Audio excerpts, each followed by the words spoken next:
Welcome back everyone. Welcome to the session. Today what we will focus is to learn descriptive programming in QTP. How do we work with descriptive programming? Why is it needed? And how do we start to program using our descriptive programming concepts within our classes and while you practice. So here is a short document that I also put in the Google group. This just a one-page document. It has 5 points of where and how we will use descriptive programming. So I'll keep this aside and come back to you after I explain it on a simple application. And for this purpose, I'm going to take our google.com. It's a very simple landing page, and it will give us the flexibility to understand descriptive programming better without any confusions. So how do we work? Let's say you're automating a simple search feature within this google.com or any website, doesn't matter. The application is not so important. The way you're automating using VB script, frameworks or descriptive programming is most important. Now when you work with descriptive programming, without descriptive programming, what do? You might add the objects to your repository, or you might do a record and run. So let's simply add the objects to the repository, at least on the front page, and then see how we write our code. So I'm going to open the object repository, which is the local object repository. We have still not started to work with shared object repositories right now. So in this, I will click on the add objects to local, and let me just click on the page, select the page, say OK, and I will select the object types that I want. Now right now everything is selected. I will unselect by clicking on clear all and select the objects that we want. I want buttons, I want edit box for sure. I will also get the links that are available in this site, in this page. Okay, just 3 of these things: buttons, edit box, links. So when I click on OK, you will see those objects getting added to your local object repository. Then you have your Google browser. This is your page, actually. This is the page. This is your browser, Google. It's not a Google browser. It is the browser with the name Bro right now. Okay, that's what we've done. So when we maximize this, you will see how the object repository looks. So it's got dozens of links, different links. Whatever we saw with a HTML tag as A is shown up here. And then we also have the 2 buttons and 2 edit fields. These are the few objects that we've added to the repository from this page. So what did we just do? What we just did is we created a kind of a recognition for the script to identify the objects in the application using the repository. Okay, so that is how it is linked from the script to the object repository, from the object repository onto the application. Correct? So if you want to go ahead and write your code, all you're gonna do is say browser dot page dot. You will now write what is the type of object that you'll work with. If let's say that you want to work with web edit fields, so you'll say web edit and open it. Now there are 2 web edit fields. One is Q, which I'm sure relates to this field, and there's web edit probably somewhere else out here in the application. Let's say Q. So what are the methods we can perform on it? Typically it's a web edit field, so we can do a set. By doing set, you can put in whatever you want, okay, in there. Now when you write this code and do a simple run, how does QTP work? QTP looks for, number 1, the browser object in the object repository which has a name of BROW. Correct? That is the first step. Then it goes to the properties of the browser out here, and then it will identify if that browser is open. right? So where is the browser? Here. These are the properties that QTP is taking to recognize this object. And if you look closely, they are right now blank. There are two types of properties. Properties are basically, some of them are used to recognize them, and some of them are present within the application for those objects which we might use as and how we want. Okay. So let's say you say .set qtp.elearn and just do a run on this. QTP will identify the browser, the page, web edit, then it will go and type in that simple qtp.elearn in this Google page. Alright, there you go. So what we just did is, through the object repository, we have shown QTP how to identify the object. How did QTP identify this object here? It is webEdit Q. These are the three properties that are used to identify that object. The first property is that it is a type of text. It has a name Q, HTML tag input. So where is QTP looking at this information? Where did it recognize this and store this? What it did was, it went to the code behind this HTML file. If you click on view source on any of your internet browser, you will see the HTML code for that entire page. Alright, it will show you exactly what tags were used to construct it. View source.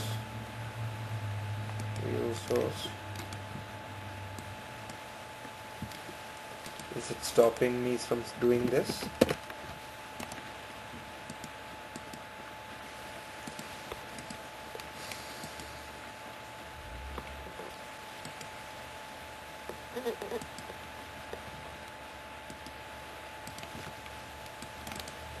So I'll go to our folder, and in here let's first say DP, and inside DP I'm going to say Google 1.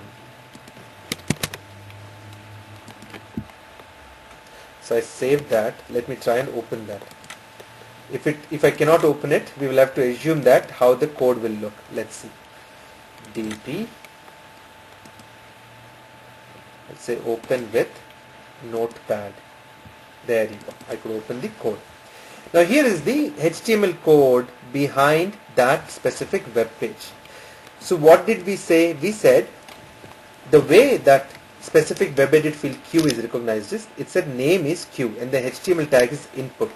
So if you search for, let's say, HTML tag in this for input, let's see where all we'll get that. We got one input here.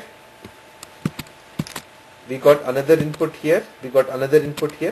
There are so many inputs. Those are the tags. Now which out of this tag is QTP taking as that text input? We don't know. So that one property is not enough to identify that. So then it takes the name as Q. So it searches for input, and also there is another name called Q. So if I say Q, just Q, we will not be able to find it easily. Let's find where that input is first. Above Google search, type input, this is hidden. Google search submit, autocomplete, name is Q, input class, there you go. This is the code that QTP is looking at to identify that web edit field. Alright? It has a max length of 2048, there is a size, there is a name Q, HTML tag is input, and the type is text. Now similarly, if you look at the Google search button, the HTML tag is the same, input, the name is Google search, the type is submit. Where is that now? Input, type is submit, the value is Google search, here the name is button G, what is the name it said here is Google search. So it has taken the value as the name and it said it is Google search. The whole idea is that QTP is trying to take these properties and identify what that object is. This is how it is searching through the code to navigate and get that information out. Alright?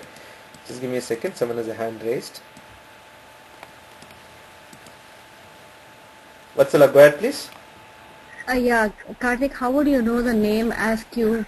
Because now you went and checked in, but earlier did you know that it was Q? Because I'm new to this part, I don't know. Sure.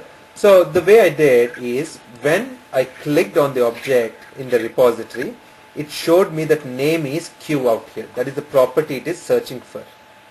Ah, okay. For example, I am feeling lucky. The name is I am feeling lucky. That is the name it is searching for. The type Ah, is submit. So it is going through these three mandatory properties. So even if one of them changes, QTP will not recognize them. okay. So Yeah. continuing on what you asked, Vatsala, if you look at these are the properties we said. So when the name was Q and all this information was there, then QTP could recognize it. What if we change any of this? Let's say we change this Q to R, alright? And within our test, I will go to the settings, file, settings for this test, and I am going to change the under the run option to disable the smart identification. Here is a quick brief about smart identification, what it does. When QTP cannot find any specific object, what it will do is it will try and evaluate few other techniques through which it can identify the object. In the sense that we are switching that focus away from our programming and our instructions to QTP to identify objects and perform specific steps on it to giving the control to QTP and saying you take an arbitrary decision. So by default, all your tests must have a disable smart identification checked. And the reason it becomes important is you will have to control how the test flows, not QTP. So what I just did is I said the name is changed to R. So I've changed the properties through which QTP is recognizing these objects. So going back to file settings, there is another thing in run that will change, the 20 seconds timeout. Now I'll change it to 5 seconds. So instead of waiting for 20 seconds before QTP throws an error, it will wait for 5 seconds and throw an error. So if I now run this code of what was successful earlier, QTP will search for the web edit field with those properties, and let's see if it finds it. It says cannot identify the object Q of class webEdit. Verify that the object's properties match an object currently displayed in your application. So what did it mean? It meant that the properties it was searching to identify that object was not matching with any of the objects in the application currently displayed. And that is the problem. So if we write a similar code, let's say for browser dot page dot web button now, and I'll say Google search dot click. Will this work when we perform the simple step? Yes. Why? Because the properties for web button was probably fine. Alright. So if I go back to the object repository, to what we had changed earlier, the name from Q back to Q, the original one, close this and now run this test. It will perform those two simple steps quickly and complete the test. It will enter the information, it clicks, and that's it. So similarly, QTP has used certain properties to identify them. Those are the description properties. Those are used to identify that object. So here is Google search and here is Q. So if you go ahead and now change anything in this to, let's say, Yahoo instead of Google search, the name that QTP is used to identify it is changed, let's say. So now when we run this test, but make sure that you're back at google.com and delete this, it might run the first step, but the second will fail. And the reason it will fail is those properties are changing. Okay? We have changed the properties ourselves, and that is why QTP may not be able to recognize that object. There you go. So it says the verify that the object's properties match an object currently displayed in the application. What is the property? This is not the property. This is the name of that object. I can go and change that name however I want. This name, when I give it in quotes, is used to identify an object with that name in the repository only. I don't need these links right now. Let's delete these and just look at this. So we don't need the objects with any name. The name is not important. Search field, let's say we write here. When you tab, you will see that this will change automatically to search field. Google search. So you can say search button, and that will change here. You can write whatever you want here as long as QTP is able to relate between these two. Okay, between these two to the names here, then the property to the application. That is the flow it is taking. Alright. Now that is how your typical object repository and QTP are working with each other. Now we will try and evaluate the same using descriptive programming. Vatsala, do you have a question for me? Yeah. See, when you're running, you don't have to close the browser. That's my understanding. Like when you're running, you have to close the browser all the time. But Okay. here you're not calling, so it's already open, so you're working from here directly. Yeah, correct. Because it's okay. The logic is very simple. The logic for anything, not just, the rule book is simple. When a specific line is getting generated, QTP will need to know and see those objects at that time. If I don't have this browser open and I run this test, it will fail on line 1 because it can't even find a browser. If you write a systemutil.run and say open iexplore.exe or your Internet Explorer, or put the same in your record or run settings and say google.com. Now your first line is you run this line. After google.com is loaded, then you search for a browser.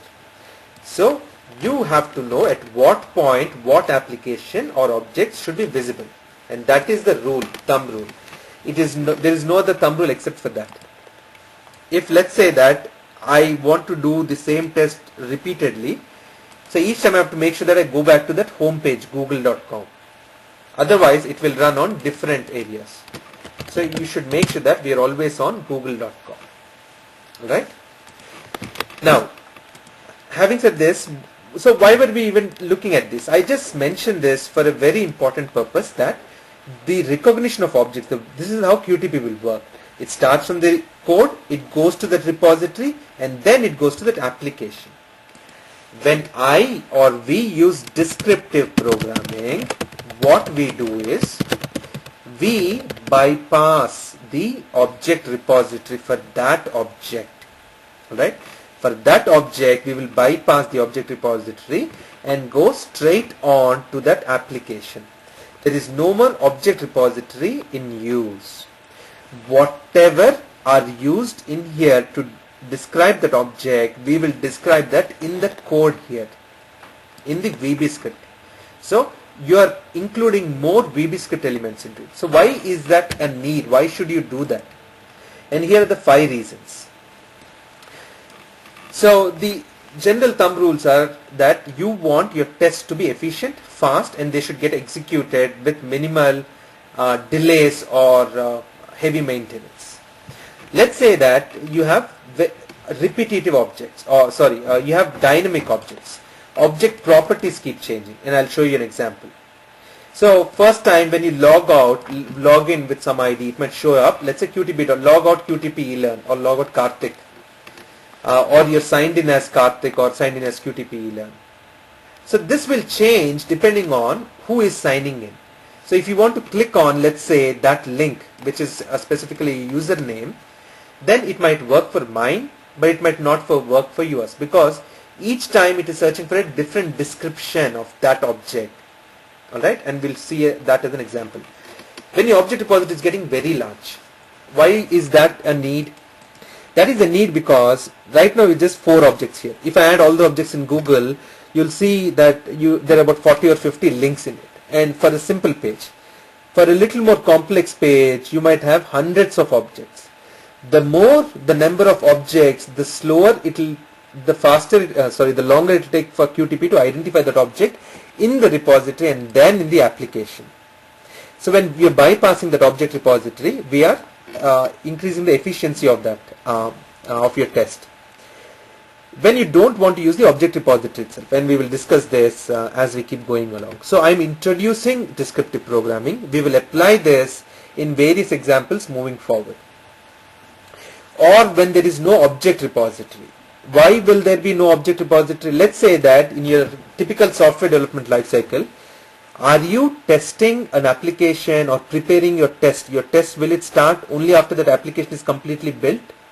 Then there might be someone who will take 6 months to develop it, and then you'll take another 6 months to test it, or 4 months to test it, and the whole cycle is between 10 and 12 months to deliver a project.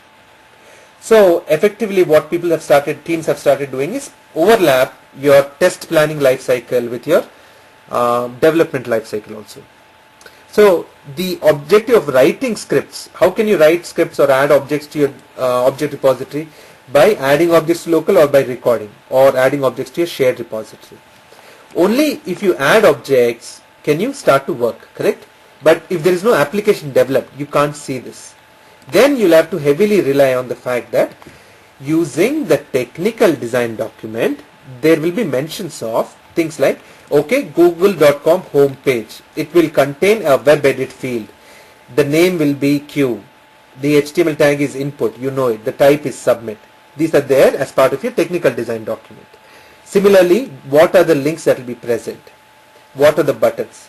So using descriptive programming, you'll start to write the code. You will build your entire framework and keep it ready, not waiting for that application to be built. So your test is ready in parallel to someone developing it. They're developing the application, you will develop your qtp scripts to run against it. Alright? What else is there? When same objects repeat in every page. For example, things like logout, help, contact us, FAQs, or you will see multiple edit fields or multiple checkboxes, which are of similar nature, but there will be lots of them. So instead of you having to add one and everything into that object repository and make it large, you will use descriptive programming. And now we will try and identify how and why. Any questions please on this so far? Now we'll get into learning and understanding descriptive programming. So I showed you very briefly how does QTP first recognize using the object repository. Now I will show you how we will eliminate using the object repository. We will take baby steps to start with, and then we will go advanced. So first what I'll do is I will delete these web objects. These objects from the object repository. Now I only have a browser and I have a page. So how do I know if QTP is able to recognize the browser or page? So if I'll say if browser bro dot page dot exist, what does exist do? It will simply return true or false, and I'll say just check for 2 seconds. Then print browser is present, else print browser is not present. So what do these simple 2 steps of code do?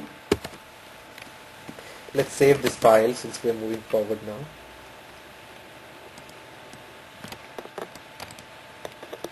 dp. So I'll save this as dp1. Alright. So if I run this code, let's see what will come out. Browser is present. If you close the browser, let's minimize everything. Close the browser and run this test again.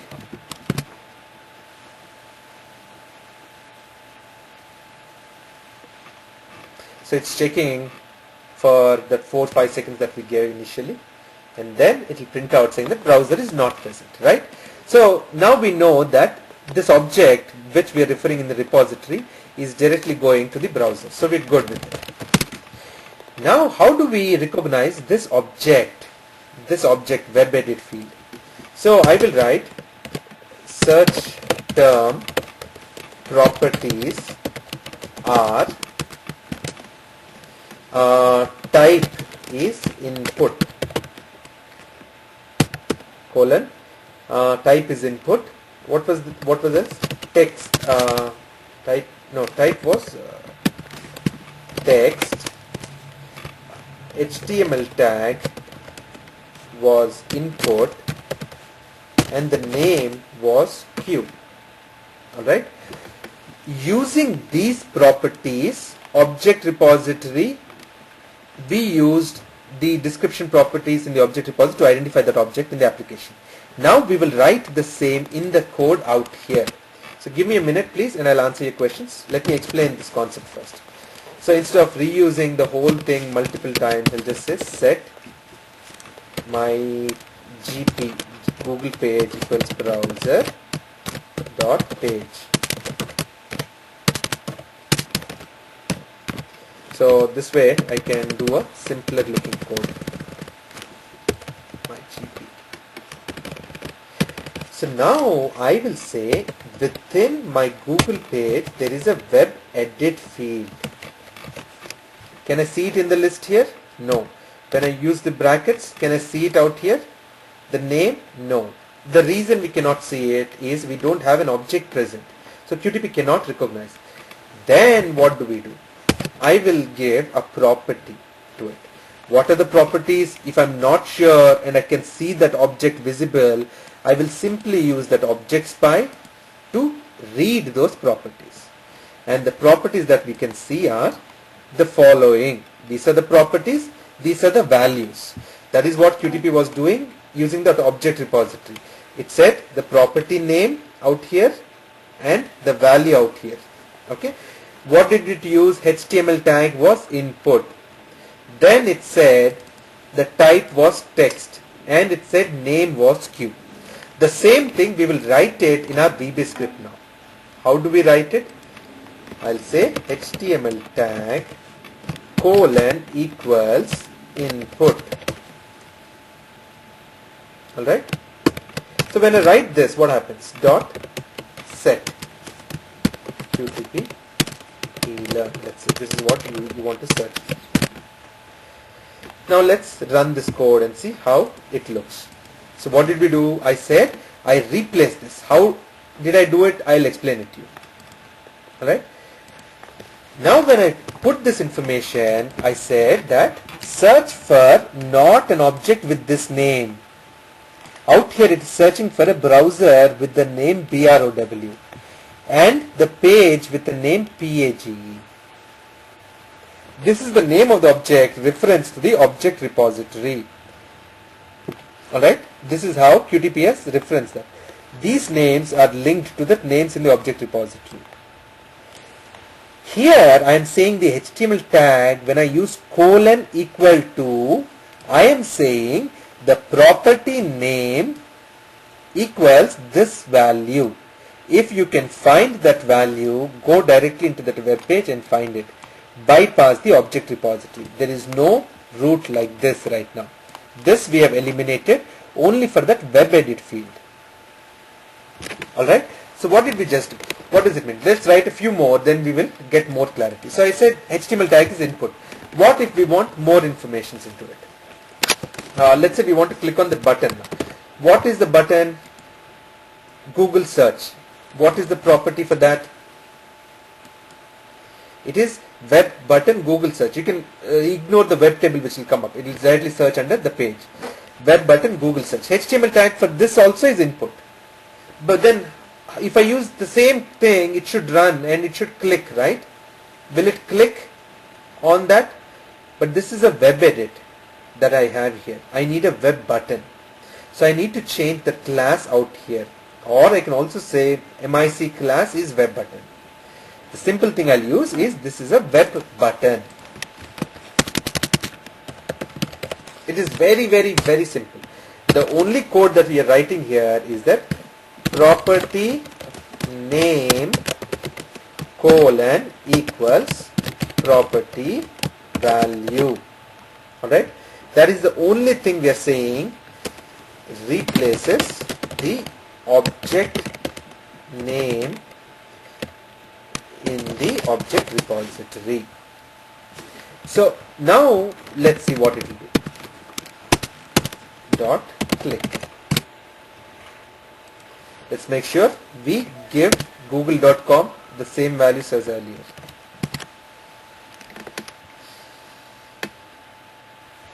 The web button object's description matches more than one of the objects currently displayed in your application. What does this mean? What does this specific thing mean? It is saying that there are more than one objects present in the application which has a HTML tag as input. Which could those two be? If you use your object spy, you will find out that it could be either your Google search or I am feeling lucky, one of these buttons. Google search has a HTML tag input. I am feeling lucky has a HTML tag input as well. Both of these have the same properties. So QTP doesn't know which one to click on. In that case, we need to provide an additional property for QTP. And the way we're going to do it is this. I'm going to say, what is the additional property that I can use? Again, object spy. What will differentiate? Probably the name of these buttons. It is I am feeling lucky here. Let's see. There is I am feeling lucky. The name. Value also is I am feeling lucky. I can use one of these things. Or the value is Google search. Either of them. So let's use Google search. So I'll say value colon equals Google search. The earlier one didn't work. Why it didn't work? Won't work as more than one object with that property. To identify the property, QTP captured it in 3 levels. It said the HTML tag, the type and the name. We used only one earlier, HTML tag. That was not enough. So I will use another property. What it means is with your last name, there are hundreds of other people present. We need another property. Now we will try your date of birth with a combination of your last name and see if it can find. So similar paradigm we're going to use on this application. So delete this and run again. The web buttons object description matches more than one. It is still saying, oh, okay, didn't I comment that earlier one? So let's skip that line 17. I wanted to comment that so that it is there as part of the record. So I will skip that. We don't want that.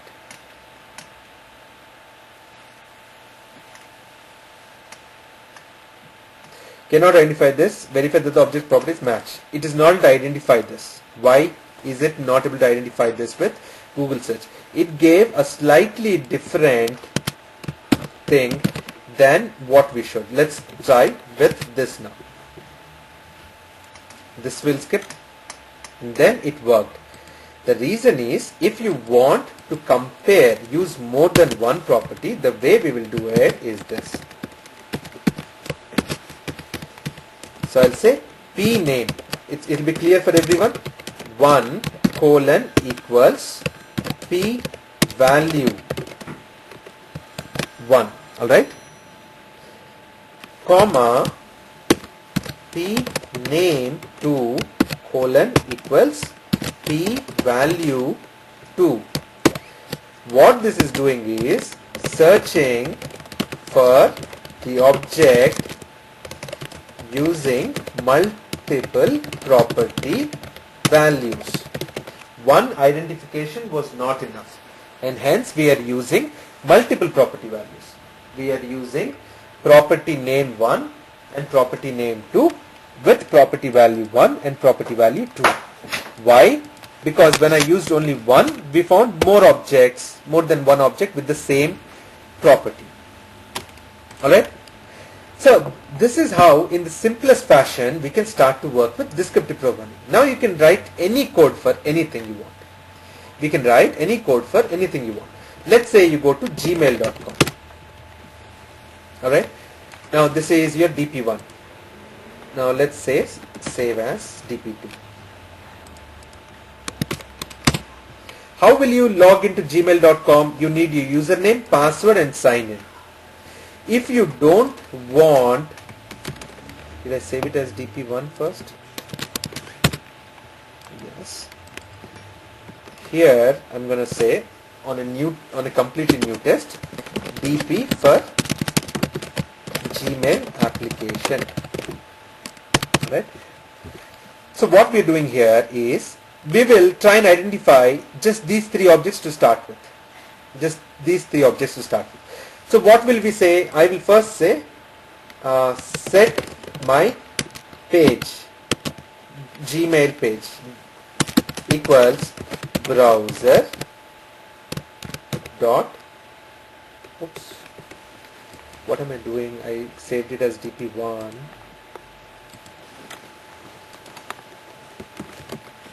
Save this as dp2. Browser. So let's see. Expected identifier, that's fine. Do we still have that object repository as earlier? I have browser and page, but is it referring to this Gmail? Not sure. Will it work? It will work if these properties will match with whatever it expects. These are the properties that qtp is using. So why should I use the properties for browser and page if I'm not sure? Why don't we delete this completely? No object repository at all. And even for the browser, I will create the title. I'll say set my browser, my b equals browser, and then we will say identify that browser. What property should we use earlier? We used a name, something like Google or whatever, correct? Now we don't have this facility. There is no object repository. So I have to say something like set my b equals browser, open quotes, property name. Which property should we use? We don't know yet. So I will use the objects by and try and learn this property of this browser. So what are the different properties that are available? Here are the sets of properties that are available.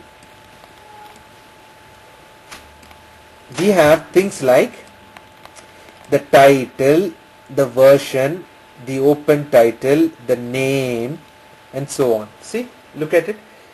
It has all of these things. It has the name, it has the title, open title, and so on. Which one should we pick? It didn't take any values initially. It just took, when we recorded, it didn't put any properties. It said there will be one browser which is open. If there are multiple browsers open, then it will use ordinal identifier, which we will learn. But in this very basic thing, it has taken that any browser that is open, not here when we did a record on dp1. In this, let's use this name equals gmail colon space email from Google. Okay, we're going to use this. So I'll say name colon equals what is that? I don't remember. Gmail colon space email from Google.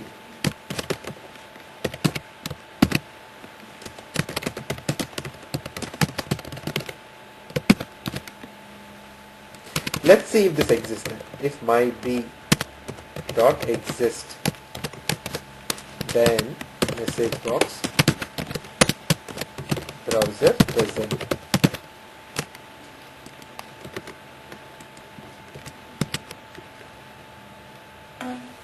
There you go. If I run the same thing with, let's say I go to google.com instead of gmail.com and now run this,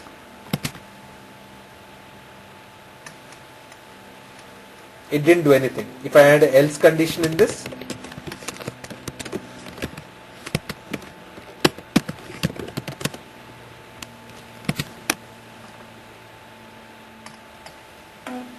browser not present. Why did it give that? Because the title was, that name of the browser now was Google. If you not sure, you can use your object spy, click on this browser and look at it. See, the name is now Google, the title is Google. It is not Gmail email from Google. So if that is the title, then I will have to use, it will only work with Gmail. If that is the title I use, then it will only work with Gmail. How about the page? What property can I use for the page?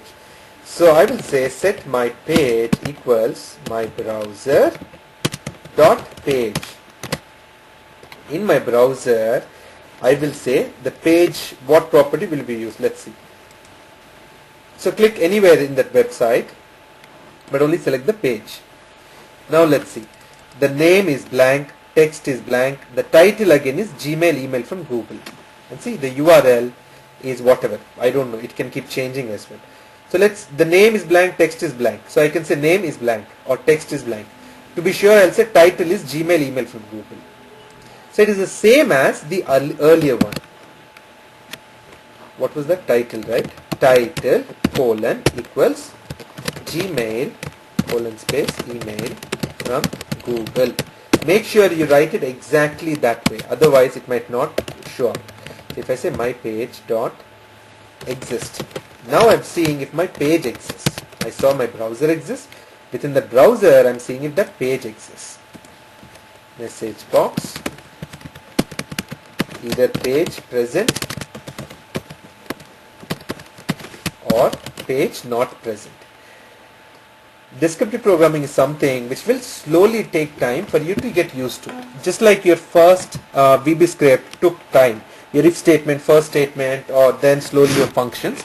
Even this will take some time, but you got to practice on it. So browser present, page present. Now see, these two properties are the same. When we had the same kind of information in our earlier VB script, we were parameterizing it. When we come back tomorrow, I'll show you parameterizing, how we can parameterize these properties using description.create. So tomorrow will be continuation of what we do today. But before we go, I want to complete this by identifying what properties we use. So who from the team wants to take control, identify the property name, the property value for username, password, and the sign in button. So I'm gonna write the skeleton for it. I will say set my UN, Shantanu, I'll give it to you. Set my UN is for username. Yeah. Then I will say set my PW for password. Set my what was that? LG for login button. Now you need to write how we will recognize that. It will be like something like my P dot whatever. So Shantanu, I will give you the keyboard and mouse. You can try it out. Go ahead, Shantanu. Let me keep you on mute and I'll guide you. Go ahead, please. So what Shantanu is going to do is try and bring up the browser up front. Then use the object spy to try and identify what are the properties for username that we will take. 1 second. Go ahead. So it's going to the tools, object spy. That is where the object spy is present, or you can click on that icon there. Now he's clicked on that hand and selected username. So he'll click on it, and here are the values. Here are the values. What are the values he saw? He saw HTML tag is input, HTML ID is email, class is there, and if you scroll down, you might find a few more. Is there inner HTML? No. Inner text? No. Keep going down, please. Keep scrolling down. Name is email, outer HTML, and so on. So, what properties will we use? You want me to unmute you? Go ahead. Not a problem, Karthik. So,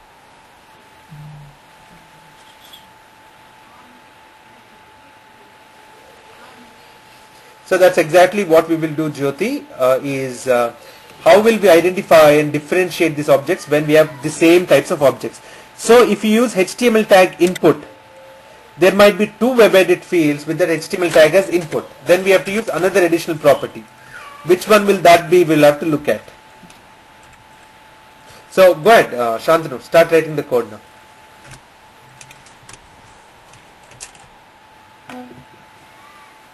So first, you've got to close this object spy. But do you know what property you want to use? yeah. Okay.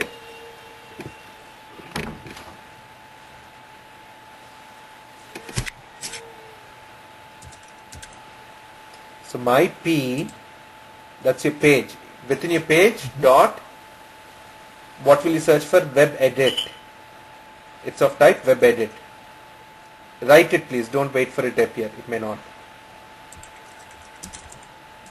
Open brackets, open quotes, property name first.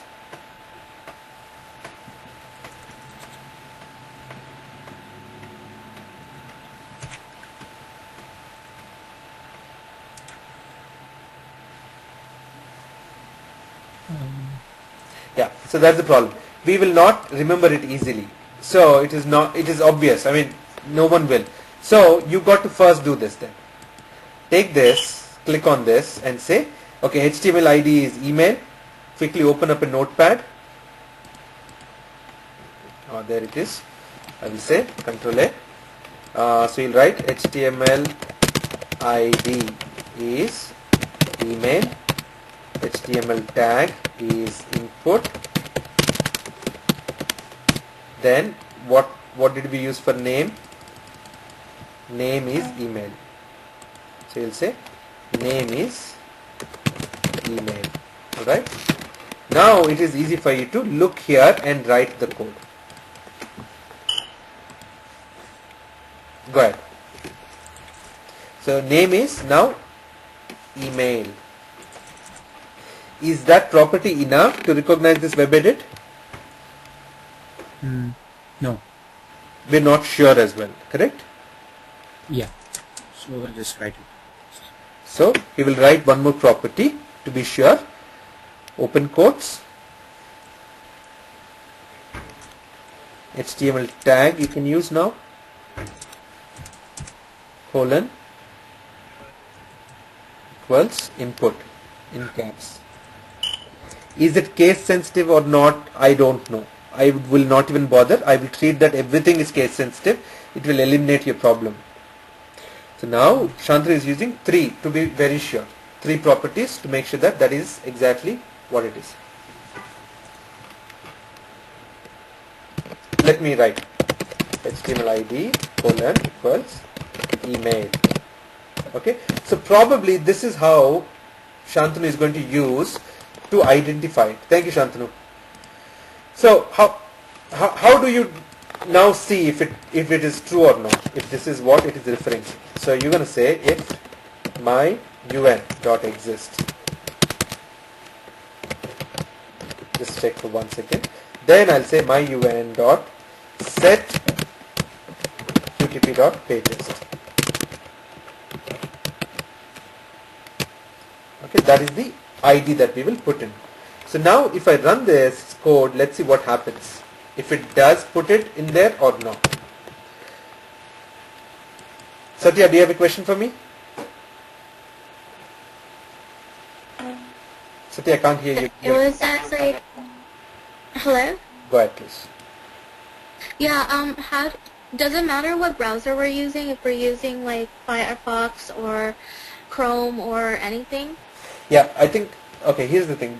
QTP only works with your Internet Explorer and Firefox. For this training purpose, I only focus on Internet Explorer. You have to try and practice on Firefox. Okay, then I have another question also for scripting, because I'm new to scripting also. In your scripting, when you put in if my UN exists, open bracket 1 and close bracket, why do you put 1 or 2? Okay, yeah, that's a good question. In fact, the exist statement is checking for that object. When I say 1 second or 2 seconds, that is the timeout that it gives before it makes sure, okay, this is certified. Otherwise, if it doesn't find the object, it will wait for the default 20 seconds, which is the timeout. It will slow your pace down. So you can set it for like 5 seconds and it'll wait 5 seconds, right? Correct, exactly.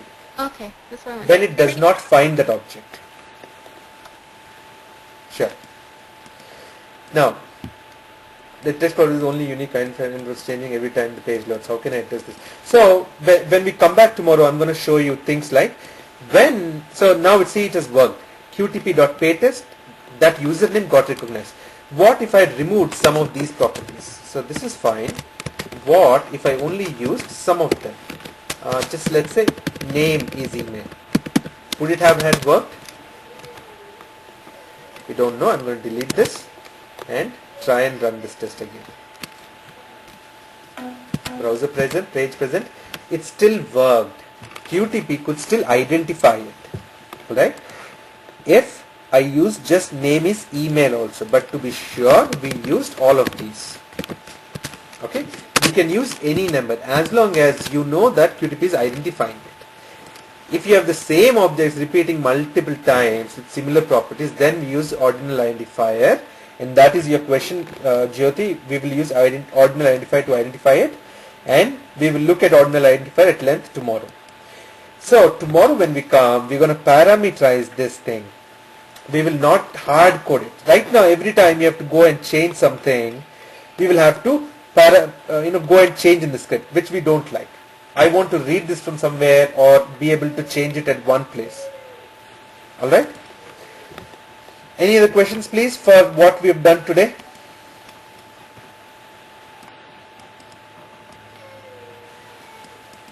How much percentage? Okay, percentage is not so much. There are rules to it. Rules are basically this. If your object repository is growing too large, you will balance between descriptive programming and object repository. If you are not able to see your objects, your application is not present, then it's going to be 100% descriptive programming. If it's a simple application with easier ways to find the objects in that application, we will use the straightforward object repository, shared object repository. Alright? So you will start with trying to see if object repository is enough, else you will go to descriptive programming at that point. Okay? Any other questions please?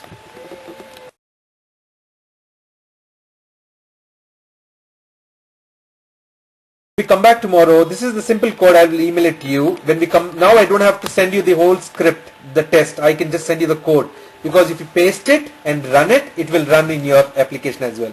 But make sure that application is open. That's it. It is not tough to maintain object repository. It is not easy as well. Both have different process. Even descriptive programming may not be that straightforward to maintain it. Alright everyone, thank you then. We'll see you back tomorrow. If there are any questions, feel free to put it in the Google group or send an email to the entire team. Thank you. Bye now.